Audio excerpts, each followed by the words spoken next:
They came in silence. No declaration, no war cry, just a shimmer in the sky, and then cities turned to ash. New York fell first, not with an explosion but with a vacuum of sound. 1 second it was alive, the next it was a crater, then London, then Shanghai. No warning, no negotiations. For a while, Earth believed it was a punishment. For centuries of wars, for the environmental collapse, for the arrogance of calling ourselves advanced while still killing each other over borders and belief.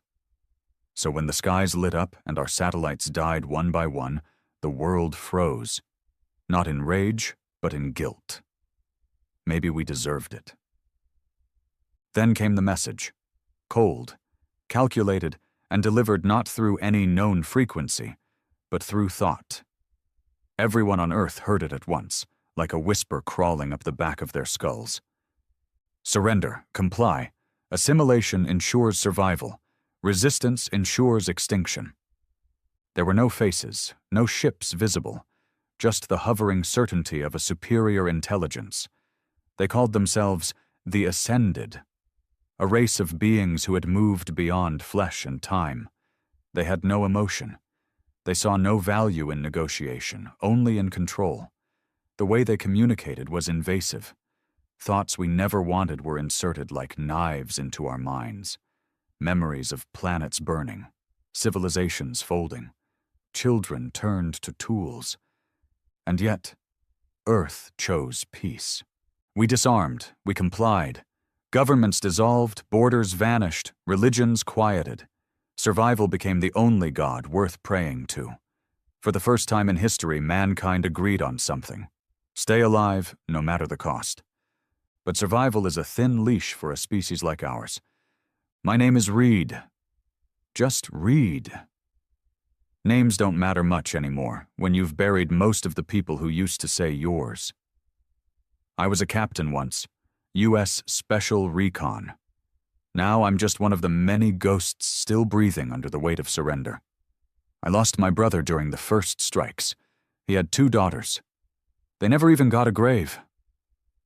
It's been 9 years since Earth kneeled. 9 years since we gave up our weapons, our sky, our voice. They monitor everything. No internet, no unapproved gatherings, no religion, no article, no violence, no soul. But recently, things changed. It started with the dreams.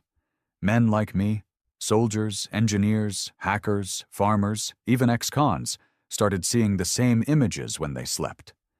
Images of something buried beneath Antarctica. Something human. Something ancient. Something the Ascended didn't want us to find. It wasn't just a dream. It was a message. Not from them. From us.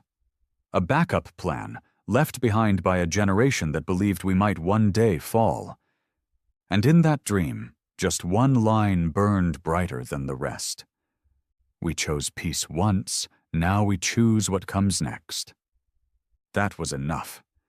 Enough to wake the part of us they thought they killed. Enough to remind us that we weren't just survivors. We were fighters, builders, monsters when cornered. We've survived plagues, dictators, nukes, religious crusades, and world wars. We don't just adapt. We evolve. A quiet resistance began. Underground, literal and figurative. Tunnels under the old cities, communication through muscle twitches, ideas encoded in the beats of heart monitors. They watch everything. But they don't understand rebellion born of grief. They don't understand the rage of a species that knows extinction is already at the door. So now I stand in a tunnel lit by stolen tech, holding a rifle made from scrap and vengeance. Around me are others like me. A former janitor from Seoul, a blind chemist from Berlin, a boy who watched his mother vaporized in Rio. No rank, no uniform, just scars and the unshakable certainty that we've been silent long enough. The final message has been sent. Now we decide what comes next. The tunnel stretched for miles beneath the ruins of what used to be Boston. No streetlights, no maps, just faint pulses of green light woven into the rock by scavenged tech and muscle memory. I moved in silence, my boots skimming over a track of melted steel and dried blood. The deeper we went, the more I could feel the earth pressing down on us, like it knew what we were planning. There were 30 of us in this cell, 30 humans, trained in different lives to do different things, now bound together by a single cause: to make them bleed. Funny thing is, we didn't even know if they could bleed. I met up with our engineer just past the choke point. Big guy, ex-miner from Quebec, calls himself Knox now. Not his real name. Real names are dangerous when your enemy can mine your memories. He looked up from the control console, his right hand replaced with a rusted hydraulic claw. "You sure about this?" he asked, voice gravel and distrust. "No," I said, "but I'm done being sure about dying quietly." He gave a half nod and jammed a cable into the stone wall. A low hum began to vibrate through the rock. Generators buried 2 levels deeper kicked on, drawing power from molten vents. It wasn't clean, it wasn't safe, but it was ours. Across the chamber, a young guy named Mick sat on a slab of metal, polishing a makeshift railgun. He couldn't have been more than 19. Lost his entire family when they took Brazil.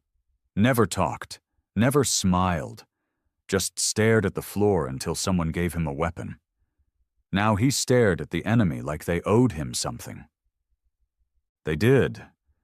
We'd gathered information, data packets, brain scans, fragments of old military satellites. Most of it was corrupted, but enough was intact to piece together a plan. We didn't want to survive anymore. We wanted to hurt them. Turns out the Ascended didn't care about gold, or oil, or water. They wanted conformity. Order without chaos, a sterilized galaxy. Earth was the last place in this sector with unregulated human emotion. They called us wild variables, too unpredictable, too violent, too human. So they tried to erase us. That was their mistake. See, they didn't realize that chaos is our nature, that we learn not from comfort but from loss, that our greatest thinkers were madmen and our greatest warriors were broken men. They underestimated what humans become when there's nothing left to lose, and they missed something buried deep in Antarctica. We still didn't know exactly what it was, just that it pulsed a frequency the Ascended couldn't decrypt, something built in the Cold War era, something human, and possibly the only chance we had to strike back. We called it the Core. Intel said it was buried under 20 stories of ice and steel, sealed in a crypt designed to survive nuclear fallout and orbital strikes. We'd need a transport, weapons, and most importantly, time. But we didn't have any of those. What we did have was hate, enough of it to keep us moving. That night, we launched Operation Shard. Small cells in Europe, Asia, and what's left of Africa all began synchronized disruptions, not full-on attacks, just enough to draw eyes away from the north. Explosions in a tunnel in Kiev, a hacked signal in Delhi screaming war propaganda, a power grid failure in Nairobi. All of it designed to look random. We weren't trying to win a war. We were trying to win 10 minutes. That was all the time we needed to launch the convoy toward Antarctica. 10 minutes to say, we're still here. 10 minutes to remind them that humans don't just roll over, that sometimes we smile with a knife in our teeth. We moved at night, always at night.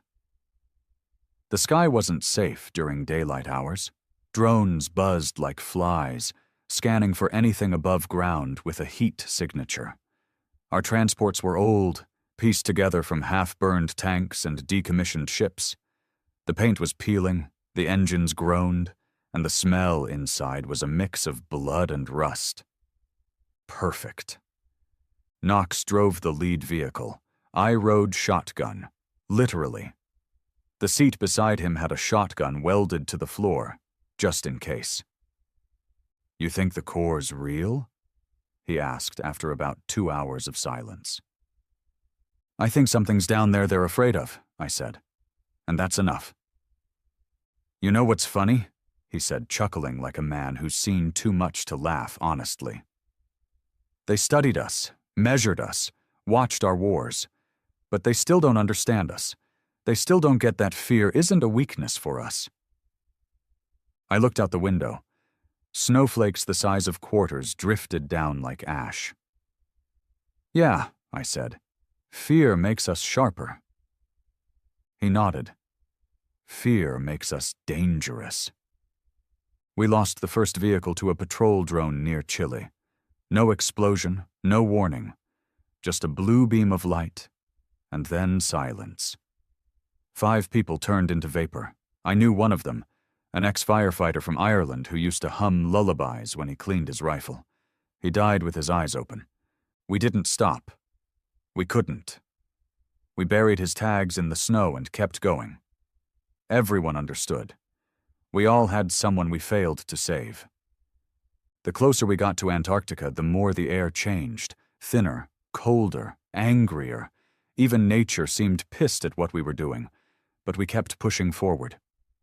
Nights were sleepless, days were worse. We avoided known zones, traveled under frozen lakes, hacked satellite blind spots. Every mile was a risk. But eventually, we made it. The entrance was nothing more than a steel disc buried beneath 50 feet of ice. If you didn't know it was there, you'd never find it. Knox lit a torch and started cutting. Then the alarms hit. Not our alarms. Theirs.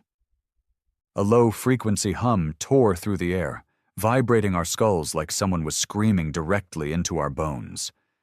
The Ascended had found us, or maybe they always knew, and just waited for us to come this far before reminding us we weren't alone. We formed a circle around the entrance, weapons drawn, breath visible in the frozen air.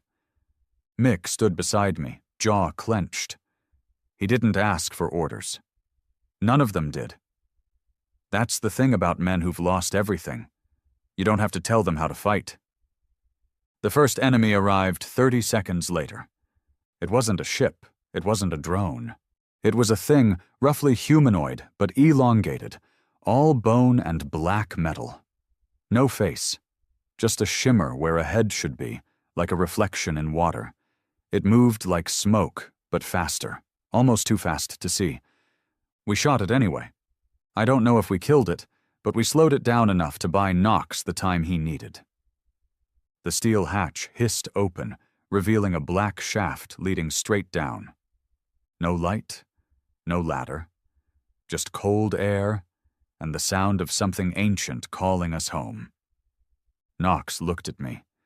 You sure we're ready for this? No, I said. But we're here. We descended. One by one, each of us dropped into the dark, like sparks falling into gasoline. We didn't know what we'd find down there. We didn't know if this would save humanity or bury it forever. But we chose peace once. And now, we'd chosen this. Not survival, not surrender. Revenge. The descent felt like falling into a grave that had been waiting for us all along. The shaft stretched for what must have been 100 meters, reinforced steel walls scarred by time and pressure. Our boots clanged on rusted rungs as we climbed down one by one, rifles strapped tight, breath steaming in the freezing air. The tunnel swallowed us whole. I was third down, Mick above me, Knox below. Nobody spoke. About 40 meters in, the rungs turned slick with frost and oil. Some kind of black industrial sludge still seeping from the walls. The kind that didn't freeze. The kind that smelled like something alive once died screaming in it. By the time we hit bottom, I could barely feel my fingers. But what I did feel, beneath the cold, beneath the tension, was something humming. Not a sound. A pulse. It wasn't mechanical, not entirely. It felt organic, like a heartbeat pounding through layers of reinforced concrete. Whatever the core was, It wasn't sleeping. It was waiting. Knox activated the ground scanner and pointed it at the bulkhead in front of us, an enormous, circular door built from solid titanium. The paint had faded, but we could still make out the insignia burned into the metal. Project Mirage, initiated, 2094, terminate only on global nonconformity threat. I didn't know what Project MIRAGE was. Nobody did. The Ascended scrubbed every archive clean. Anything they couldn't understand, they destroyed. Which made one thing clear. They feared this place. Knox tapped into the control panel, working the old-world tech like a surgeon with a shaking hand. Manual overrides fried, he muttered. EMP probably killed it decades ago. Options? He wiped his brow. Blow it or cut it. I glanced back. The shaft behind us was still empty. No sounds from above. No warning. But I knew better. They were coming. Cut it, I said. Quietly. He nodded and started welding. Meanwhile, the rest of us set up a defensive perimeter inside the shaft chamber. It wasn't much, bare stone and shadows, but it was all we had.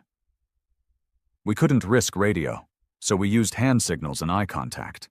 Years ago, I would have demanded more prep, more intel, more structure. Now I just needed people who wouldn't flinch when death walked through the door. The door came open 2 hours later. Not with a bang, not with a roar. Just a soft hiss, like the place had been holding its breath for 100 years, and finally exhaled. The chamber beyond wasn't what I expected.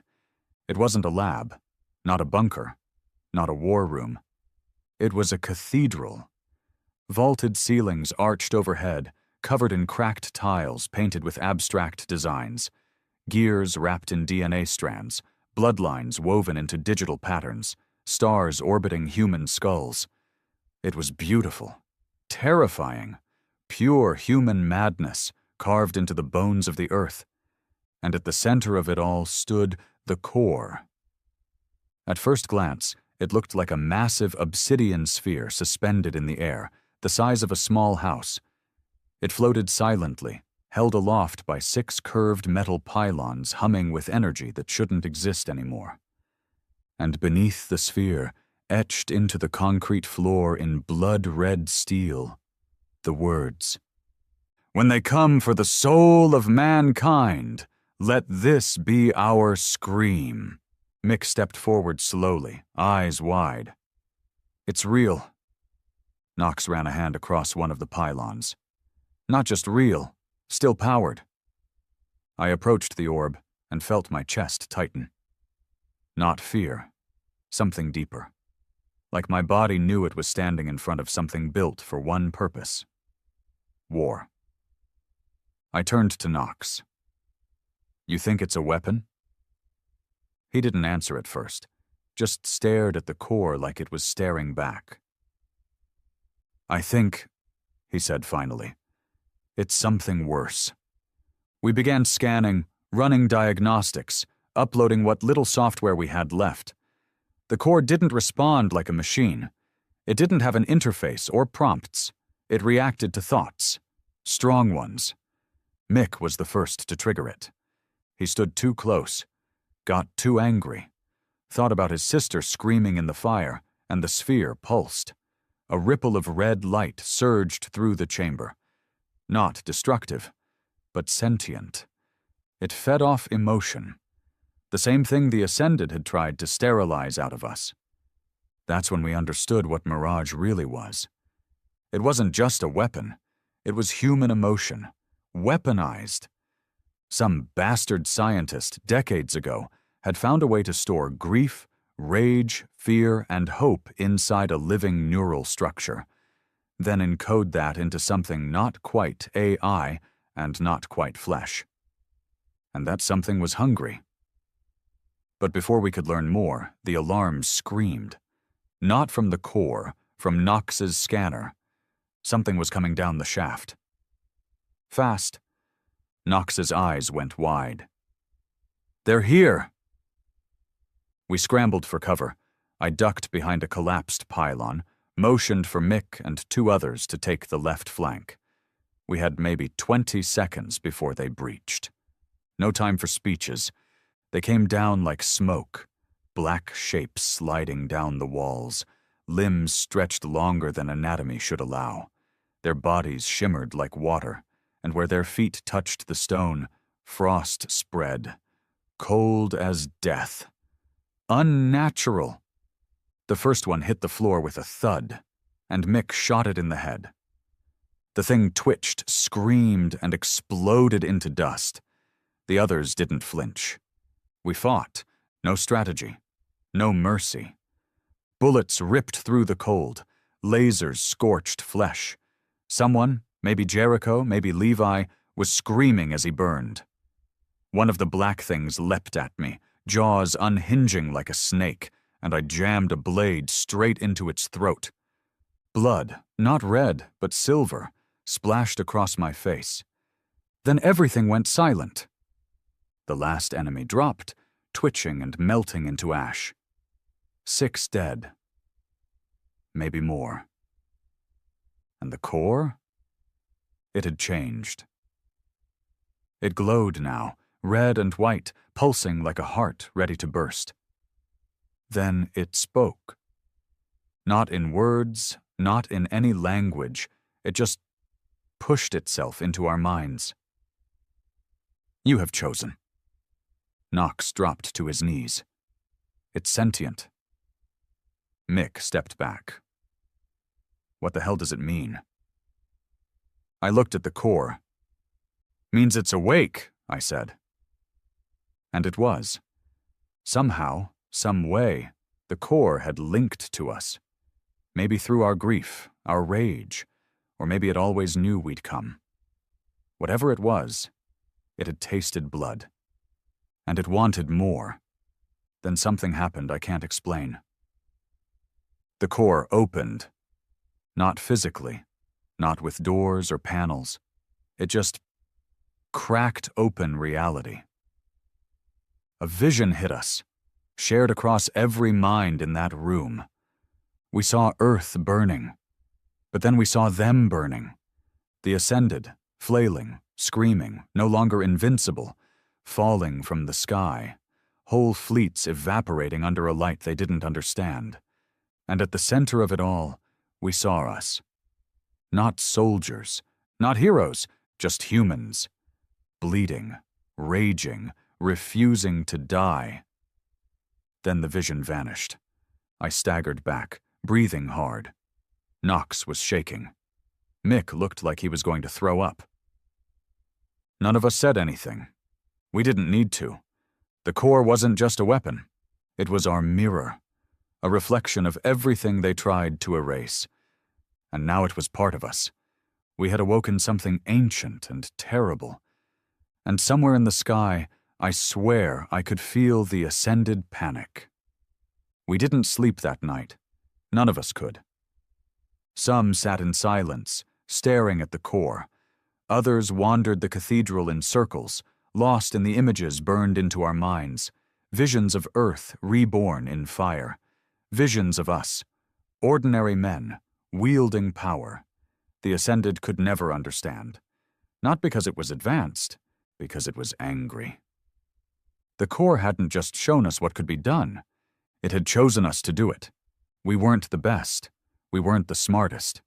We were just the last ones standing when everyone else gave up. Maybe that's why it trusted us. Do you feel different? Mick asked, breaking the silence. He sat across from me on a rusted storage crate, legs shaking, rifle across his lap. His face looked thinner now, more hollow, like something inside him had been stripped out and replaced with something far older. I nodded. Yeah, it's in our heads now.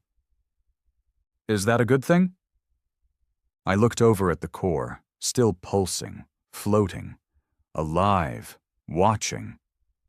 I didn't know how to answer him. It's necessary, I finally said. Knox walked over carrying a cracked tablet. He'd wired into the old tech embedded in the walls. tech from a world that had already lost this fight once.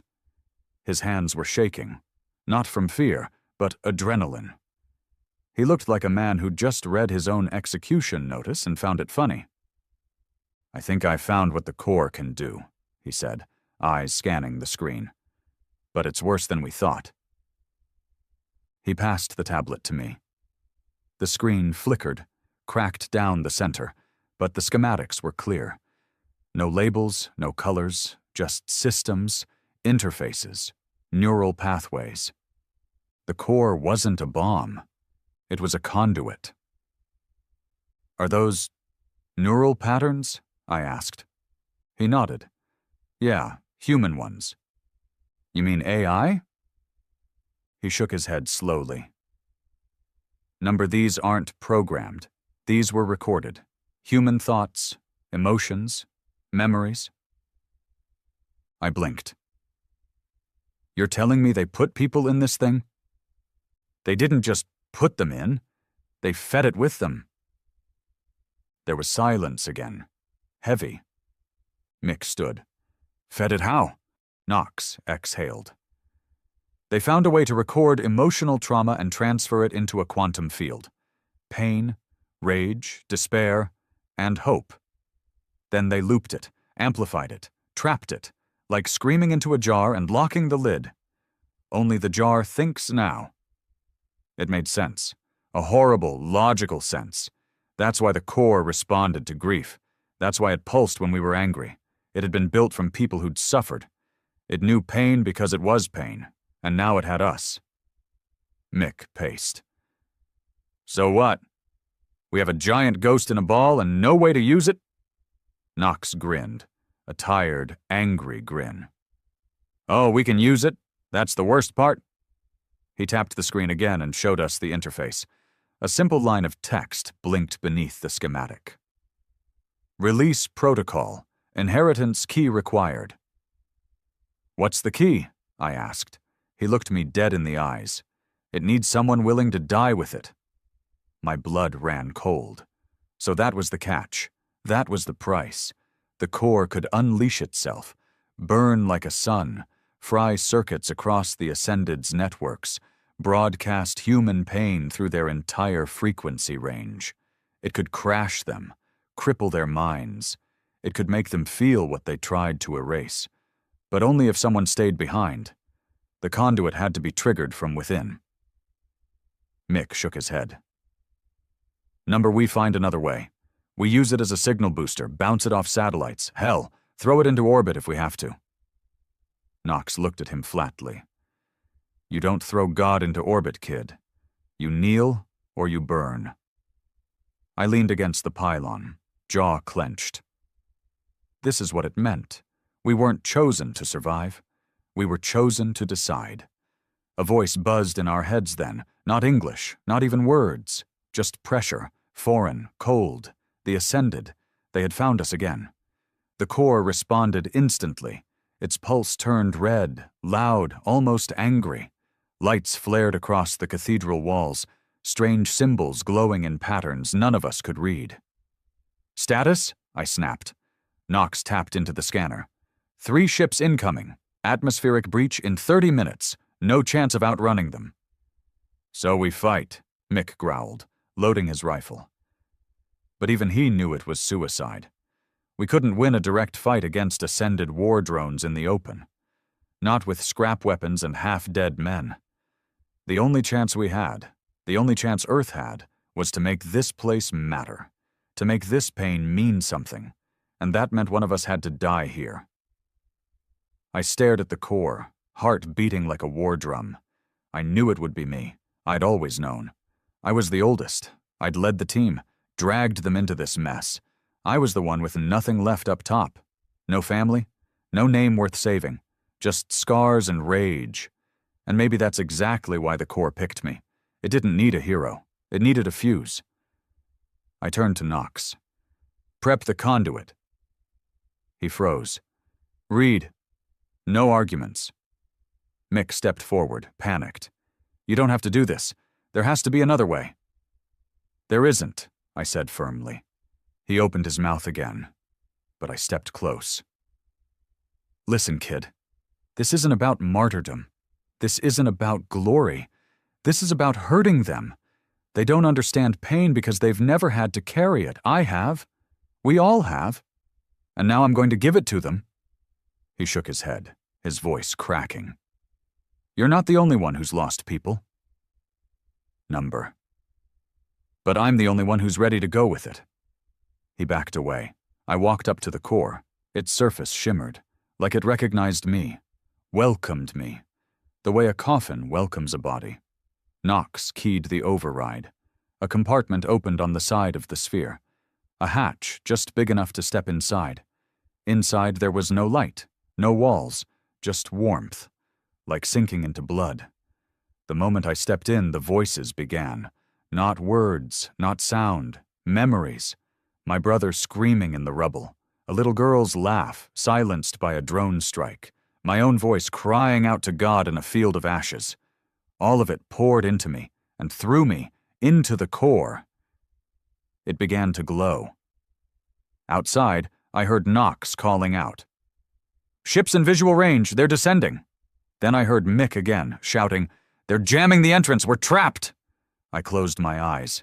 The core spoke now, through me, or maybe as me. We chose peace once. Now we choose pain. The light exploded outward. Not a blast, not an EMP, but a pulse, like a scream echoing across the universe.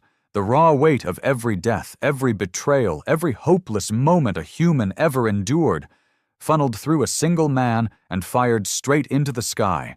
I felt my bones crack, my skin tear, my soul burn. But I also felt them. The Ascended. For the first time, they weren't calm. They weren't sterile. They were screaming. My thoughts bled into theirs like poison.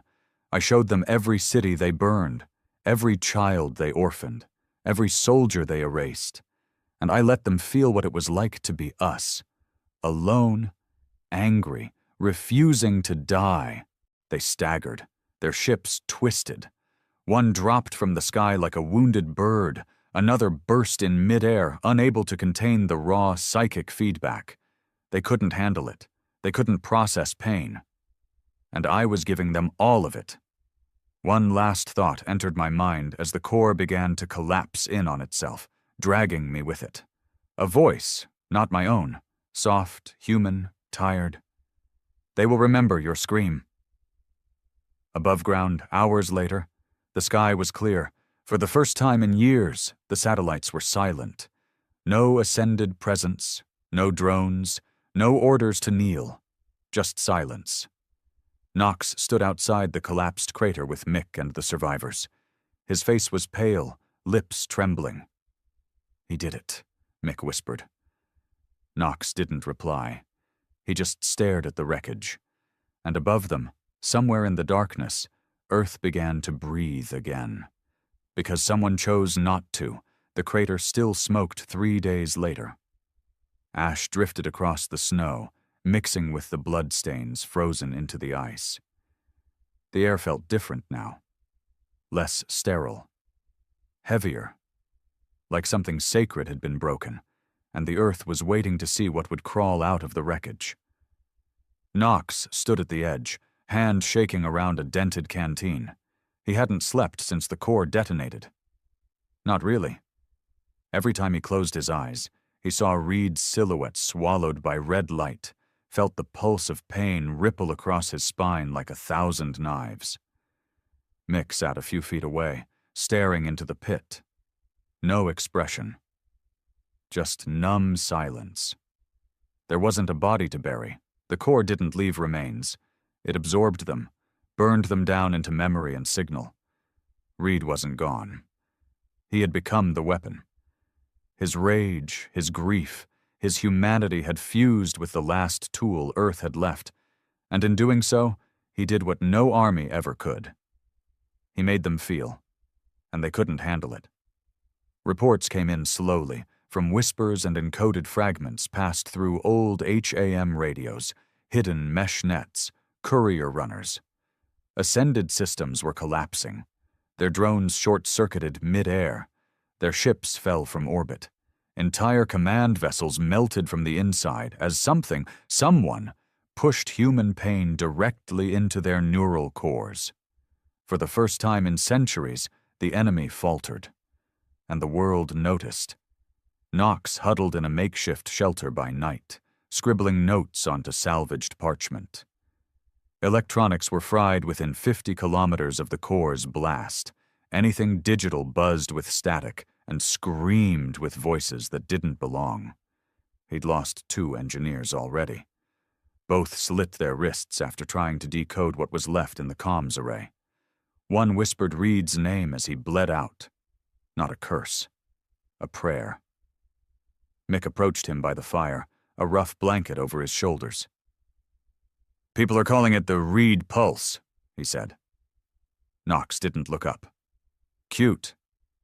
Some think he's still alive, inside it, talking to the machines." "He's not." Mick sat, watching the flames flicker. "How do you know?" "Because he wouldn't let that happen. He didn't die to linger. He died to make sure we live."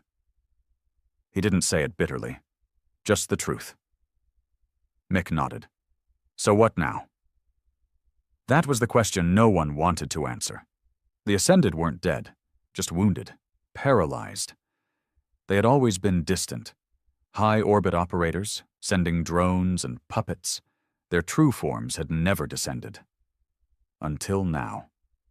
Nox tapped a scratched screen, the only functioning unit left, powered by ancient dry cell batteries. A satellite image came into focus, pixelated, corrupted, but clear enough to see the object descending toward Earth's southern hemisphere. A ship, bigger than anything humanity had ever built, 10 miles wide, smooth, circular, humming with a low frequency that made teeth rattle. And it wasn't unmanned. "This is it," Nox muttered. "They're coming down. The real ones, not proxies, not illusions." "Why now?" Mick asked. Nox looked him in the eye. "Because we hurt them." Elsewhere, across the fractured remains of Earth's continents, the spark began to spread. In the slums of what used to be Cairo, a resistance leader known only as Ren reactivated a stolen jammer and used it to knock out 4 enemy sentinels. She carved the words, "We choose pain," into their metal shells, and left them in the streets for the people to see.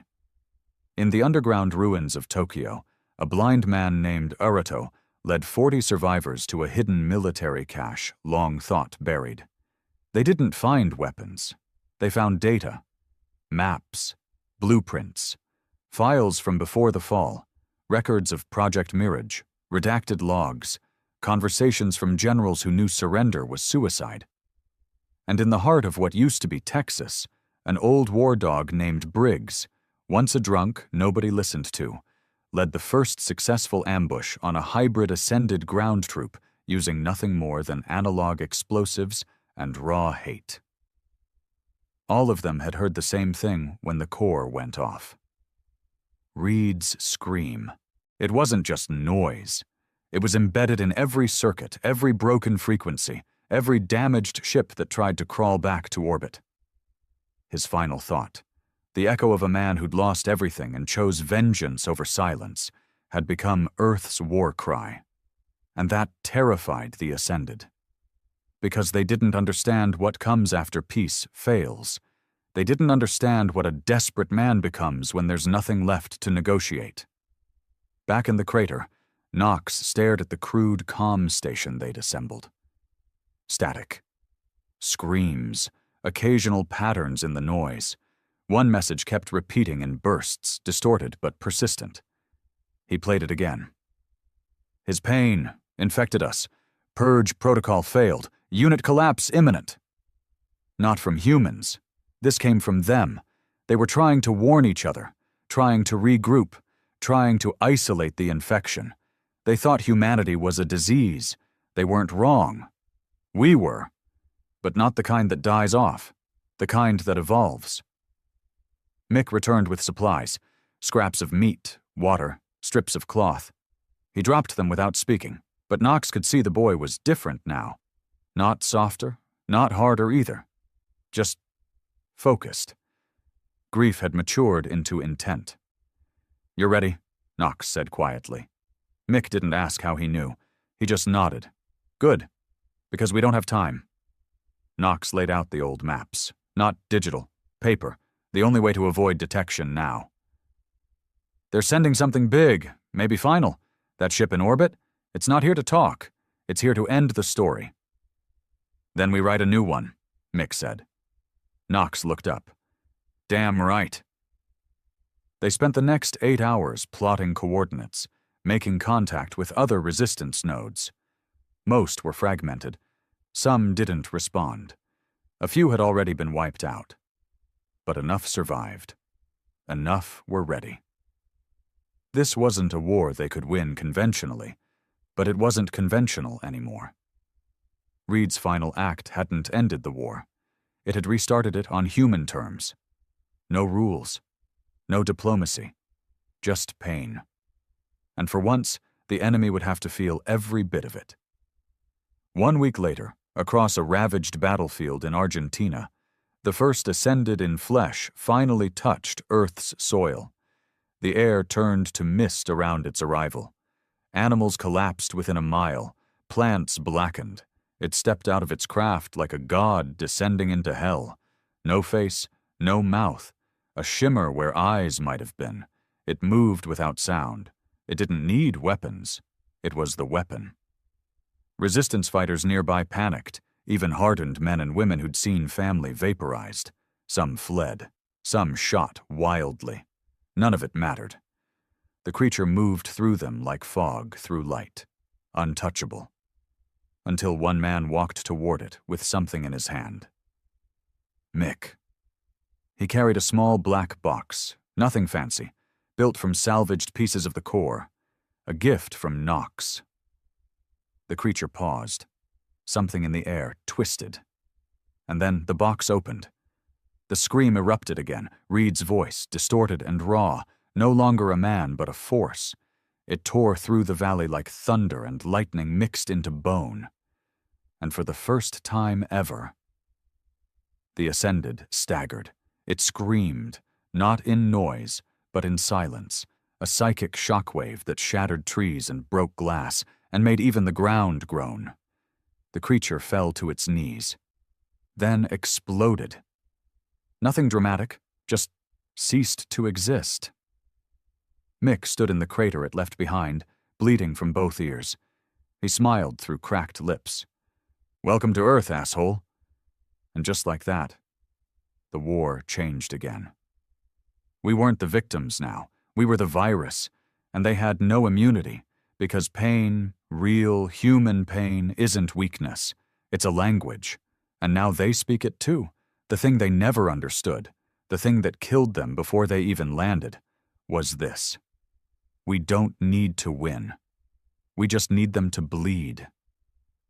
And now they were bleeding. Mick's encounter in Argentina spread like wildfire. Not through the web. They'd burned that out long ago. But through whispers, drawings on walls, smuggled recordings, coded drums in jungle camps, even blood-scrawled messages in abandoned cities.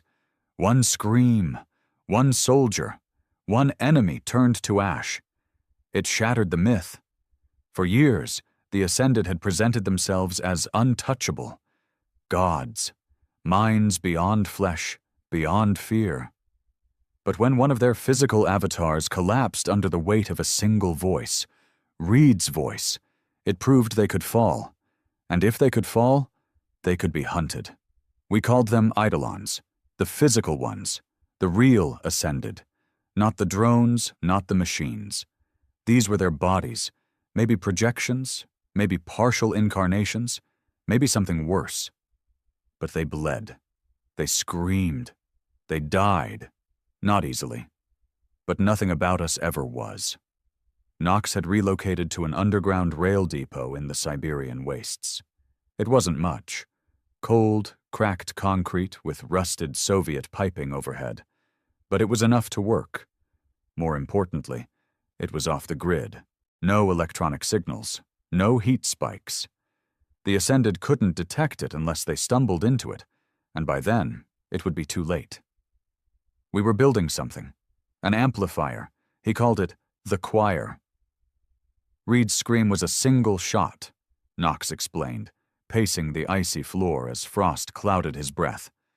But if we can synchronize enough carriers, enough echoes of that emotional data, we can hit them across multiple points at once. Mick nodded, his fingers raw and bandaged from helping with the wiring. You're saying we don't have to fight them one-on-one? No, Knox said, stopping to look at the schematic. We turn Earth into a speaker. Let them hear what we've been forced to carry. You think it'll kill them? I think it'll change them, and they won't survive the change. That was the key. See, the Ascended weren't alive in the way we understood it. They were networks of consciousness, evolved past the flesh, or so they believed. But Reed's scream proved they still had pathways vulnerable to emotional trauma.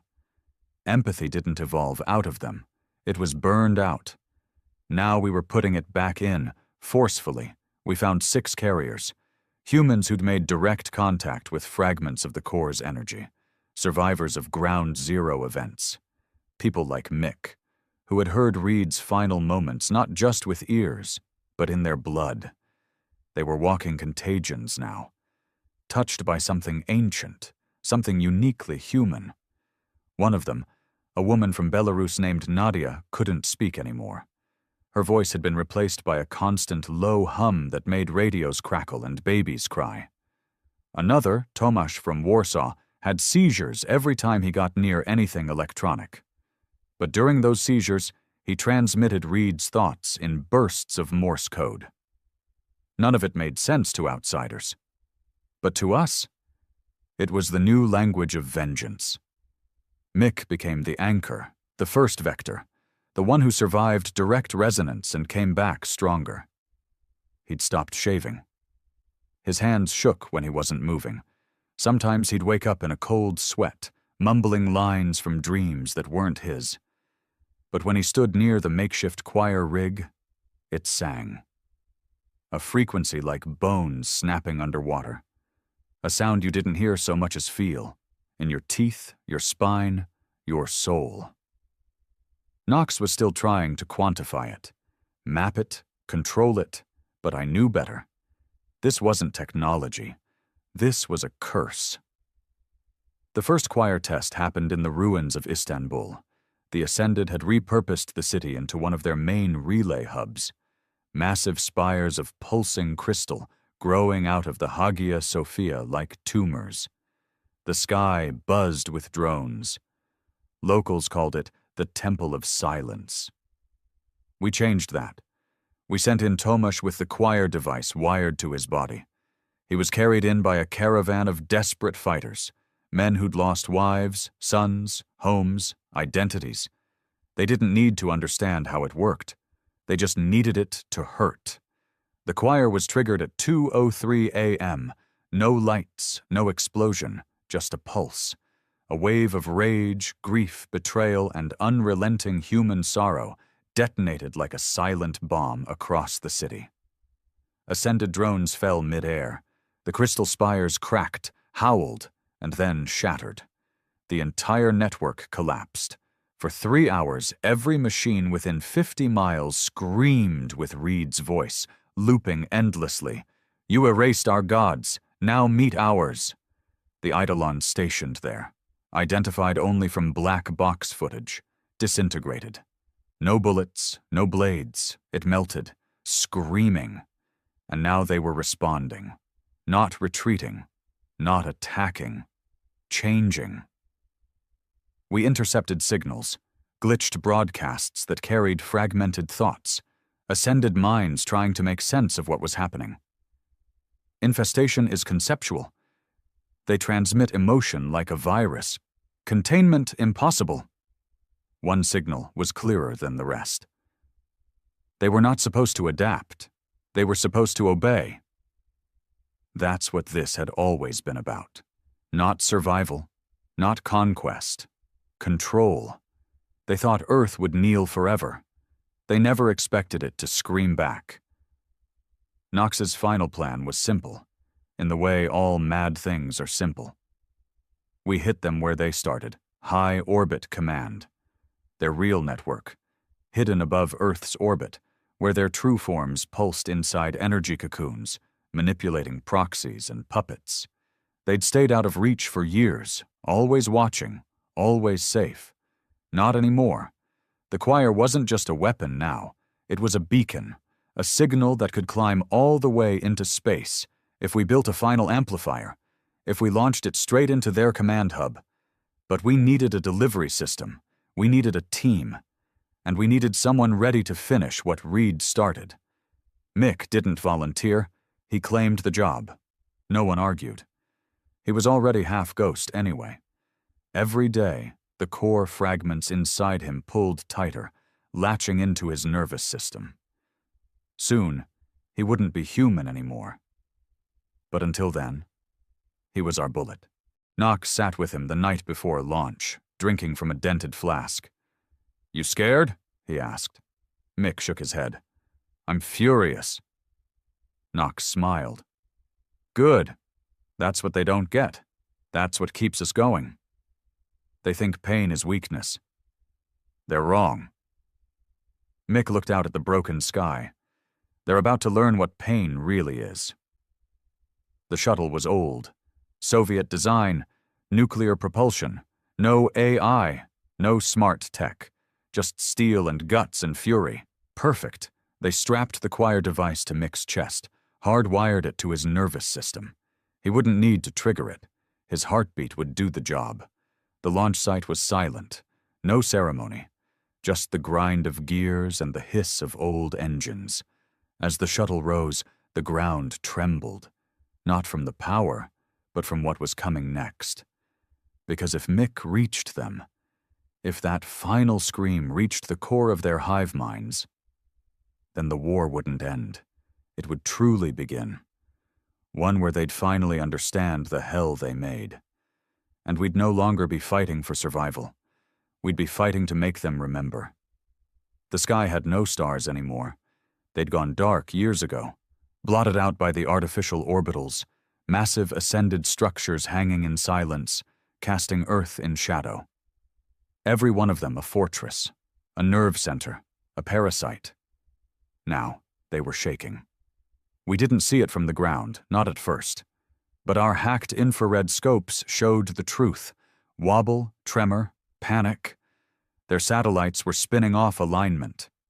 The black spheres, once so perfectly still, began to twitch, because the choir was coming.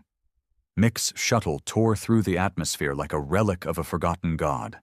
No digital targeting, no precision software, just brute velocity and a payload of raw, screaming grief. He wasn't a pilot. He wasn't a soldier anymore either. He was vengeance wrapped in skin. And vengeance doesn't need instructions. The choir was fully integrated now, merged into the nerves of his body, fused to the fragments of the core that had already changed him. By the time he reached low orbit, he wasn't even human in the normal sense, but he was still something they couldn't understand. A man with a purpose. From the Siberian outpost, Knox tracked the trajectory with outdated scopes, his breath fogging against cracked lenses. A few surviving engineers huddled nearby, recalibrating ancient missile schematics and pre-radio math to calculate burn angle. Mick's voice came through, ragged, filled with static and pain, but alive. "See them." Knox clicked the receiver. "Status?" "They're trying to lock me. Something echoing, pushing into my head. Doesn't matter." "You still have the choir?" "It's part of me now. It's screaming. Not just Reed anymore. I can hear all of them. Tomasz, Nadia, others." Knox paused. "You mean..." "They're with me." No further explanation. Just the certainty of a man becoming a chorus. Mick breached their perimeter at 40,000 feet. They hit him with a dozen kinds of countermeasures: gravitic dampers, neurological spikes, electromagnetic shredders, all aimed to stop human thought, designed to kill emotion. Too late. Mick wasn't feeling anything anymore. He was broadcasting it. The choir, now fused with his body, emitted a continuous low-frequency pulse, in a UDIBLE, in VISIBLE, but devastating. Wherever it hit, the effects were the same. Ascended tech shut down. Biological projections convulsed, their minds fractured. We heard it from Earth. The ascended control rings began to wail.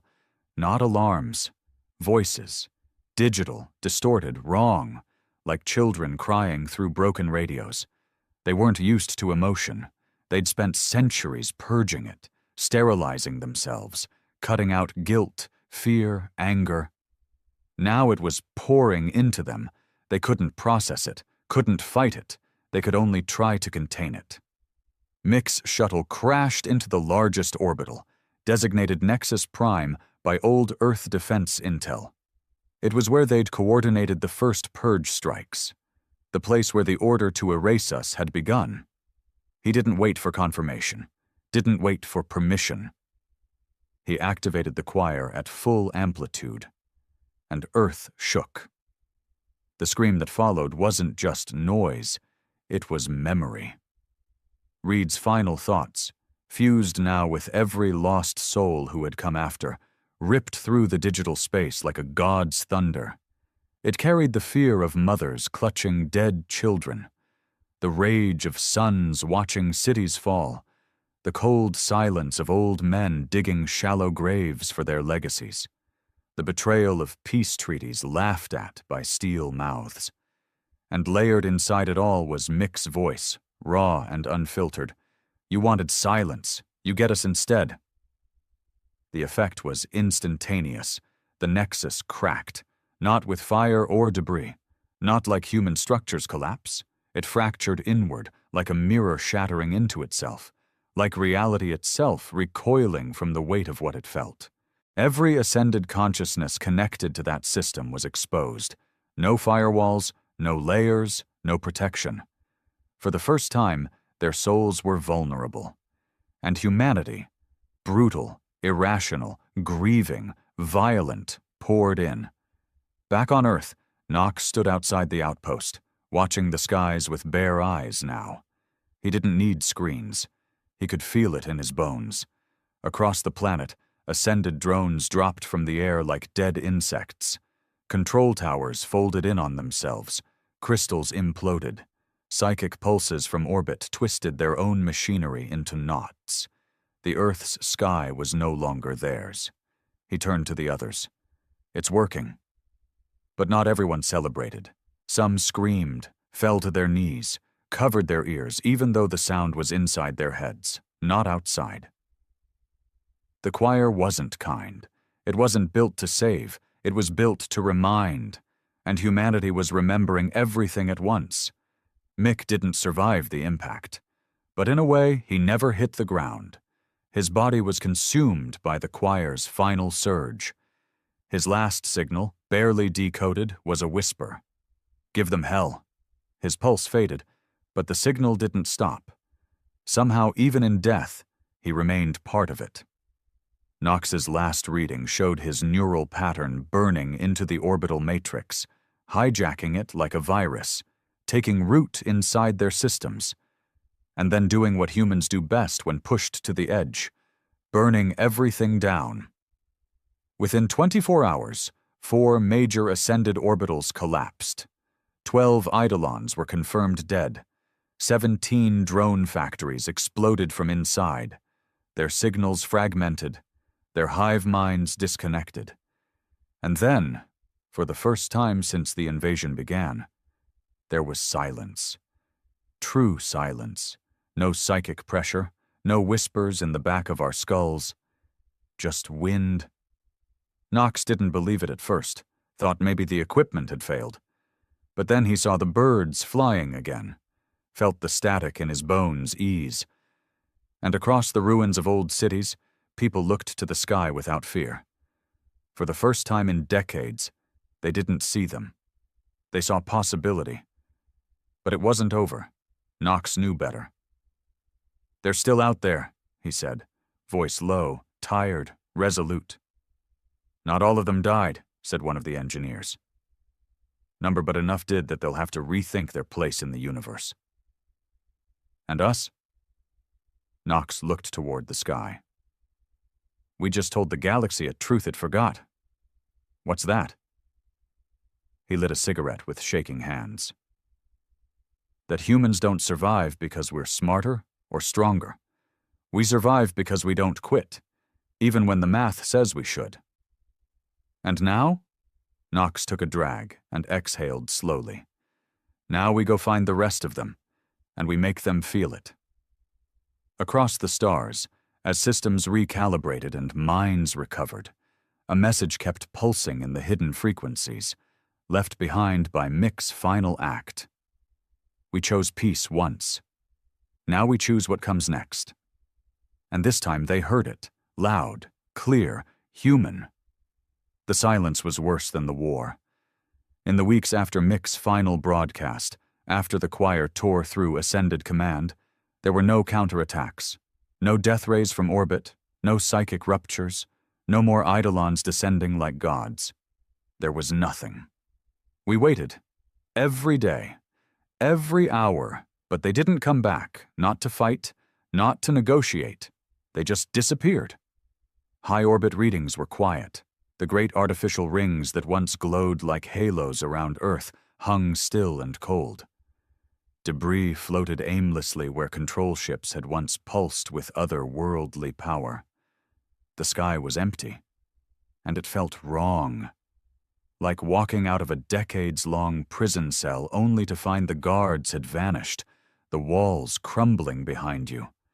Freedom wasn't a celebration. It was a question no one could answer. Knox sat alone inside the outpost's war room, staring at the dark screens. No data, no signals, just static. His fingers traced the cracked keys, not typing, just remembering. Everyone else had left days ago. Most had returned to whatever ruins were still called home. A few had joined the New World assemblies, trying to stitch a society back together from the bones of the old. But not him. He didn't belong in meetings. He belonged here, watching, just in case. A rusted radio crackled to life. The voice was faint, a child, maybe 8 or 9, speaking into a scavenged frequency with pure innocence. "If anyone hears this, I'm not scared anymore." Knox leaned back in his chair and exhaled through his nose.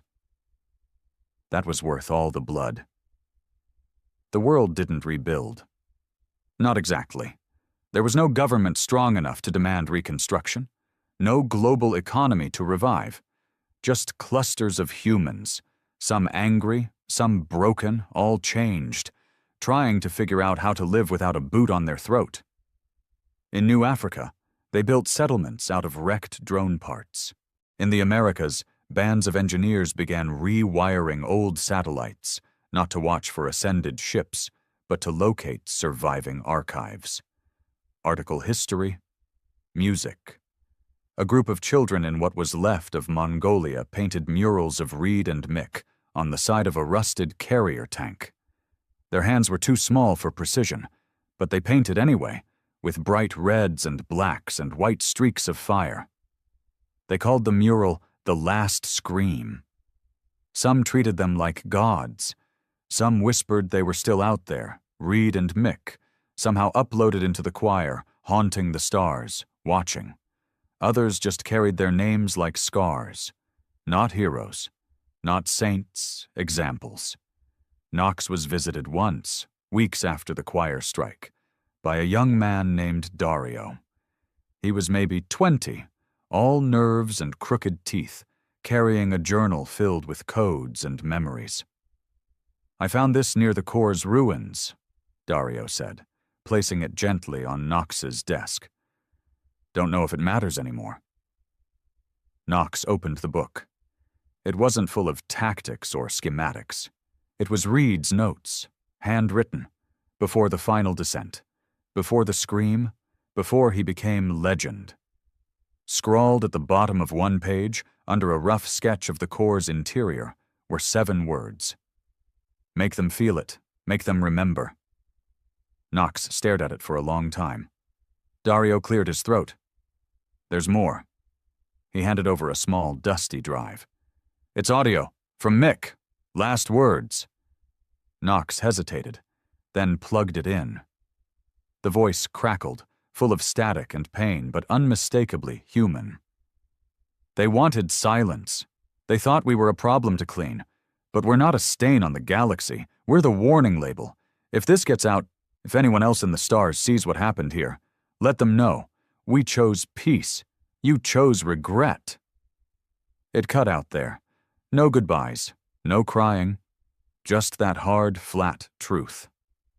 Knox closed the file and leaned back. Good, he muttered. Let it echo. Earth didn't become a utopia. People still fought, starved, lied, stole. We're still human. But there was no more voice in the back of our minds, whispering surrender. No more steel gods pretending to understand us from behind clean lenses. There was only us. Wounded. Angry. Alive. They had left us in ruins, and now we were learning how to build in the dark. No instruction. Just instinct. 3 months later, a ship fell from orbit. It didn't crash. It landed in what used to be Nevada. Silent, sleek, no weapons visible, no escort. It didn't fly like the ascended ships. It drifted like a leaf in water. Knox arrived 6 hours later with a strike team. They were expecting an ambush. What they found was worse. Inside the ship was one ascended, not a projection, not a puppet, one of their actual forms, if that's even what you could call it. It stood about 8 feet tall, not metal, not bone, something in between. Its face was blank, no eyes, no mouth. It didn't speak. It projected, right into Knox's skull. We are leaving. Knox winced. Why? We can no longer function in your frequency. Your resonance has contaminated us. Knox tilted his head.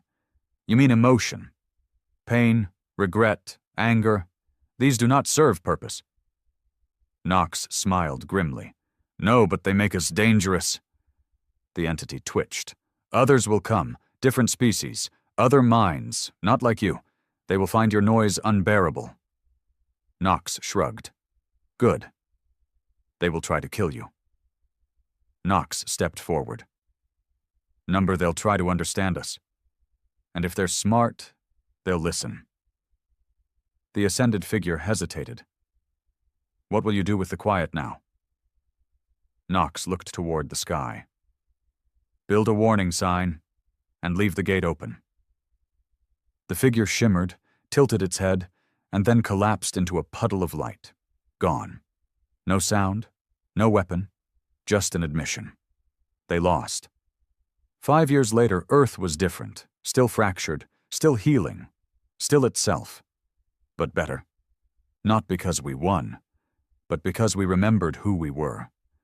The choir signal is still active, but dormant, buried beneath the ruins of Nexus Prime, flickering like a lighthouse in deep space. Not a threat, not anymore. A message. One final warning carved into the fabric of the stars. A simple recording plays on a loop to any species advanced enough to intercept it. This is Earth. We chose peace once. You chose what came next. Let that be the last mistake anyone makes. Then silence. Then the pulse. Still carrying Reed's scream. Still carrying Mick's fury. Still human. Forever.